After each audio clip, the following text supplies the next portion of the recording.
అందరికీ నమస్తే. నేను మీ Gopi. Welcome back to our channel. ఈరోజు మనతో వచ్చేసి సీనియర్ జర్నలిస్ట్ జగదేవ్ గారు మన ముందు ఉన్నారు. సార్ నమస్తే. సార్ నమస్తే. సార్ ఎన్నికల కమిషన్ మన ప్రభుత్వ సలహాదారుడు సజ్జల రామకృష్ణ రెడ్డి మీద ఒక సీరియస్ యాక్షన్ అయితే తీసుకోబోతుందంట. అసలు ఆ యాక్షన్ ఏంటి సార్? అంటే ఎన్నికల నియమావళి ఉల్లంఘించిన అందరి మీద యాక్షన్ తీసుకుంటారు. బట్ మీరంటే నాకు స్ట్రైక్ అవుతుంది. ప్రభుత్వ సలహాదారు అనేవారు కూడా ప్రజల పట్ల, పార్టీల పట్ల నిష్పక్షపాతంగా ఉండాలి. బట్ ఆయన మీరు ఇప్పుడు అంటే నాకు తెలుస్తుంది, కానీ లేకపోతే ఆయన జగన్మోహన్ రెడ్డి గారి ప్రధాన అనుచరుడు అనే ఫీలింగ్లో ఉన్నాను నేను. బట్ అందుకే అలా ఉన్నారు కాబట్టి ఆయన వైసీపీకి ఫేవర్గానే మాట్లాడతారు. కాకపోతే మీరు ఇప్పుడు అంటే నాకు స్ట్రైక్ అయింది. కరెక్టే కదా, ప్రభుత్వ సలహాదారుడు ఎవరి వైపు కొమ్ము కాయకూడదు కదా అన్నట్టుగా అనిపిస్తుంది. అది almost all nominated post, cabinet హోదా అది. అంటే ఆల్రెడీ చాలామంది ఉన్నారంట ఈ ప్రభుత్వంలో, 34 మంది దాకా ఉన్నారన్నట్టు కూడా వార్తలు విన్నాను. వీళ్ళందరూ కూడా ప్రభుత్వ సలహాదారులుగా ఉంటూ ప్రభుత్వం నుంచి జీత రూపంలో వాళ్ళకు ఒక బొగ్గ కారు, వాళ్ళకు ఒక అసిస్టెంటు, వాళ్ళకు ఒక ఆఫీసు, వాళ్ళకు ఒక నెలకు 2 లక్షలు 3 లక్షల జీతం, మెయింటెనెన్సు అన్నీ ప్రభుత్వం నుంచి వెళ్తున్నా కూడా వాళ్ళు అలా ఇలా తిరగడము చూడటం. ఎందుకంటే పని ఏం లేదు, అభివృద్ధి ఏం లేదు, రాజధాని ఏం లేదు, ఇంకేముంటుంది? ఎంతసేపు పార్టీకి సంబంధించింది పబ్లిసిటీ చేయడం, అలాగ ప్రొలాంగ్ చేసుకోవడం ఉన్నాయి. సో ఇప్పుడు ఈయన క్యాబినెట్ హోదా కానీ ప్రభుత్వ సలహాదారులు ఈ విధంగా ప్రవర్తిస్తే ఏం చర్యలు తీసుకోవాలనేది రాష్ట్ర స్థాయిలో ఉండే ఎన్నికల అధికారికి కూడా ఒక అవగాహన లేదు అన్నట్టుగా వార్తలు వింటున్నాం. మరి ఎంతవరకు వాస్తవమో తెలియదు. ఇప్పుడు ఎన్నికల నియమావళి ఉల్లంఘించి ఎవరేం తప్పుగా చిన్న మాట మాట్లాడినా, ఎక్కువ తప్పుడు స్టేట్మెంట్ ఇచ్చినా, ఎక్కడైనా పార్టిసిపేట్, మొన్న మెదక్ ఎంపీకి సంబంధించి ఇక్కడ తెలంగాణలో ఆయన ఒకప్పుడు కలెక్టర్ కదా, ఆయన 109 సస్పెండ్ అయ్యారు. ఒకేసారి మరి ఆయన కలెక్టర్ కాబట్టి ఒకప్పుడు ఆయన దగ్గర పనిచేసిన మంది మార్పులు ఎవరైతే సెర్ప్ సంబంధించి ఉద్యోగులు, ఉపాధి హామీ పథకం వాళ్ళు ఎవరైతే ఉన్నారో వాళ్ళందరితో సీక్రెట్గా సమావేశం అవ్వడము, తర్వాత దాన్ని వీళ్ళు పోలీసు వెళ్ళేసరికి వెళ్ళిపోయినా సీసీ కెమెరాల ద్వారా వాళ్ళని గుర్తించి ఒకేసారి 106 ఎంతమందినో సస్పెండ్ చేశారు. అది గిన్నిస్ రికార్డ్ అనుకోవచ్చు ఒక విధంగా. సో అలాగా ఇక్కడ మరి ప్రభుత్వ సలహాదారు కూడా ఏకపక్షంగా వ్యవహరిస్తున్నారనే విషయం అందరికీ ఓపెన్ సీక్రెట్ కదా. జగన్మోహన్ రెడ్డి గారి ప్రధాన అనుచరులు సజ్జల గారని టాక్ ఉంది. ఇప్పుడు ఒకప్పుడు జగన్మోహన్ రెడ్డి గారి పార్టీలో ఆయన నెక్స్ట్ స్థానం ఎవరంటే విజయసాయి రెడ్డి గారి పేరు చెప్పేవారు. ఇప్పుడు విజయసాయి రెడ్డి గారి పేరు చెప్పట్లేదు. జగన్మోహన్ రెడ్డి గారు అంటే నెక్స్ట్ ఎవరంటే సజ్జల రామకృష్ణారెడ్డి గారు అంటున్నారు. పైగా వాళ్ళ అబ్బాయి సోషల్ వింగ్ అంతటికి, వైసీపీ సోషల్ వింగ్ అంతటికి హెడ్ మళ్ళీ ఆయన ఎవరు, భార్గవ రెడ్డి గారు.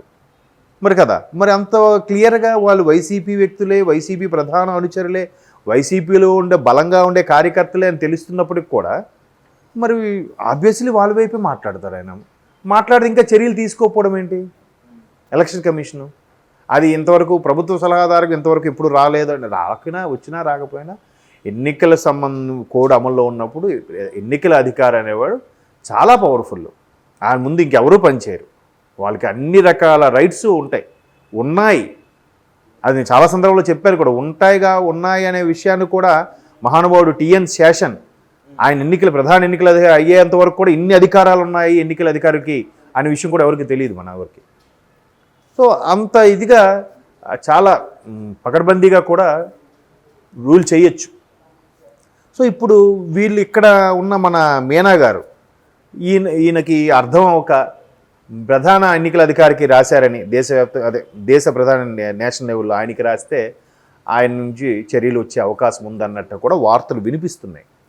బట్ ఇక్కడ మరి వాళ్ళు అనుకుంటే ఇమీడియట్గా చర్యలు తీసేసుకోవచ్చు.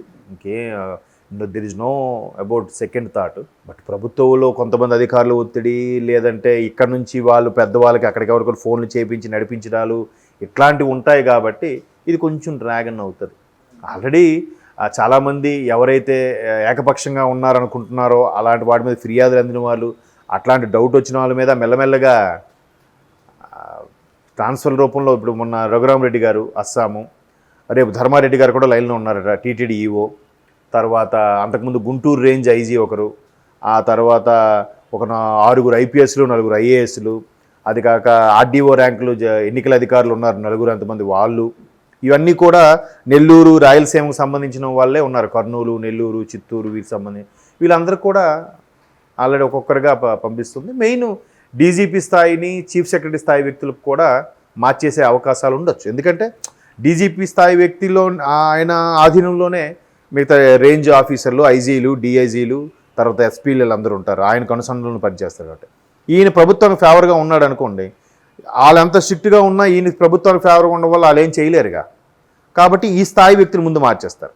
అలాగే చీఫ్ సెక్రటరీని కూడా ఆ స్థాయి వ్యక్తిని ముందు మార్చేసి మళ్ళీ వాళ్ళకి అక్కడ డెప్యుటేషన్ మీద ఎక్కడ వేసేయడమో లేదంటే ట్రాన్స్ఫర్ పెట్టడమో అది జరుగుతుంది. ఎందుకంటే ఈ ప్రభుత్వంతో 5 ఏళ్ళుగా పనిచేసి వాళ్ళతో ర్యాపో మెయింటైన్ చేయకుండా, వాళ్ళతో సంబంధమే లేకుండా, ఏ పార్టీకి కానీ ప్రభుత్వానికి కానీ కొమ్ము కాయకుండా ఉండే అధికారులనే తీసుకొచ్చి పెడుతుంది. పెట్టాలి కూడా. అది తెలిసినా కూడా పెట్టారు అంటే మళ్ళీ ఎన్నికల కమిషన్ మీద డౌట్ వస్తుంది మనకి. సో అందుకు మార్చేస్తారు. అలా మార్చడం వల్ల ఎన్నికలు అనేవి కొంచెం సజావుగా, ఎవరికి ఏ ఒక్కరికి ఫేవర్గా లేకుండా సజావుగా సాగుతాయి అనేది ఒక ఇది. వాళ్ళు కూడా సమీక్ష ముందు నిర్వహించుకుంటారు కదా, ఎక్కడ బాగా క్రిటికల్ పొజిషన్స్ ఎక్కడున్నాయి, ఏ నియోజకవర్గాల్లో కత్తులు నూరుకుంటున్నారు, ఏ నియోజకవర్గంలో బాంబు దాడి జరగచ్చు, ఏ నియోజకవర్గంలో ట్యాంపరింగ్లు జరగచ్చు లేదా రిగ్గింగ్లు జరగచ్చు, అలాంటి మీద కూడా ఒక సమీక్ష నిర్వహించి దాని ప్రకారం వాళ్ళు ముందస్తు చర్యలు, జాగ్రత్తలు తీసుకోవడం జరుగుతుంది. దాంట్లో భాగంగానే ఇప్పుడు సజ్జల గారికి కూడా దీని నుంచి తొలగించమని చెప్తారా లేదా సస్పెండ్ చేయమని చెప్తారా, ఎన్నికల అధికారి ఎటువంటి చర్యలు తీసుకుంటారో చూడాలి. సో అంత ఇదిగా చాలా పకడ్బందీగా కూడా రూల్ చేయొచ్చు. సో ఇప్పుడు వీళ్ళు ఇక్కడ ఉన్న మన మీనా గారు ఈయనకి అర్థం ఒక ప్రధాన ఎన్నికల అధికారికి రాశారని దేశ ప్రధాన నేషనల్ లెవెల్లో ఆయనకి రాస్తే ఆయన నుంచి చర్యలు వచ్చే అవకాశం ఉందన్నట్టు కూడా వార్తలు వినిపిస్తున్నాయి. బట్ ఇక్కడ మరి వాళ్ళు అనుకుంటే ఇమీడియట్గా చర్యలు తీసేసుకోవచ్చు, there is know about second thought. But ప్రభుత్వంలో కొంతమంది అధికారులు ఒత్తిడి, లేదంటే ఇక్కడ నుంచి వాళ్ళు పెద్దవాళ్ళకి అక్కడికి ఎవరికి ఫోన్లు చేయించి నడిపించడాలు ఇట్లాంటివి ఉంటాయి కాబట్టి ఇది కొంచెం డ్రాగన్ అవుతుంది. ఆల్రెడీ చాలామంది ఎవరైతే ఏకపక్షంగా ఉన్నారనుకుంటున్నారో అలాంటి వాటి మీద ఫిర్యాదులు అందిన వాళ్ళు, అట్లాంటి డౌట్ వచ్చిన వాళ్ళ మీద మెల్లమెల్లగా ట్రాన్స్ఫర్ రూపంలో ఇప్పుడు మొన్న రఘురామరెడ్డి గారు అస్సాము, రేపు ధర్మారెడ్డి గారు కూడా లైన్లో ఉన్నారట, టీటీడీ ఈఓ, తర్వాత అంతకుముందు గుంటూరు రేంజ్ ఐజీ ఒకరు, ఆ తర్వాత ఒక 6 ఐపీఎస్లు, 4 ఐఏఎస్లు, అది కాక ఆర్డీఓ ర్యాంకులు ఎన్నికల అధికారులు ఉన్నారు 4 అంతమంది వాళ్ళు.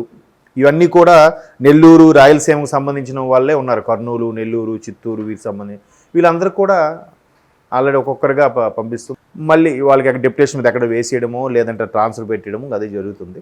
ఎందుకంటే ఈ ప్రభుత్వంతో 5 ఏళ్ళుగా పనిచేసి వాళ్ళతో ర్యాపో మెయింటైన్ చేయకుండా, వాళ్ళతో సంబంధమే లేకుండా, ఏ పార్టీకి కానీ ప్రభుత్వానికి కానీ కొమ్ము కాయకుండా ఉండే అధికారులనే తీసుకొచ్చి పెడుతుంది. పెట్టాలి కూడా. అది తెలిసినా కూడా పెట్టారు అంటే మళ్ళీ ఎన్నికల కమిషన్ మీద డౌట్ వస్తుంది మనకి. సో అందుకు మార్చేస్తారు. అలా మార్చడం వల్ల ఎన్నికలు అనేవి కొంచెం సజావుగా, ఎవరికి ఏ ఒక్కరికి ఫేవర్గా లేకుండా సజావుగా సాగుతాయి అనేది ఒక ఇది. వాళ్ళు కూడా సమీక్ష ముందు నిర్వహించుకుంటారు కదా, ఎక్కడ బాగా క్రిటికల్ పొజిషన్స్ ఎక్కడున్నాయి, ఏ నియోజకవర్గాల్లో కత్తులు నూరుకుంటున్నారు, ఏ నియోజకవర్గంలో బాంబు దాడి జరగచ్చు, ఏ నియోజకవర్గంలో ట్యాంపరింగ్లు జరగచ్చు లేదా రిగ్గింగ్లు జరగచ్చు, అలాంటి మీద కూడా ఒక సమీక్ష నిర్వహించి దాని ప్రకారం వాళ్ళు ముందస్తు చర్యలు, జాగ్రత్తలు తీసుకోవడం జరుగుతుంది. Okay sir, thank you sir. Thank you.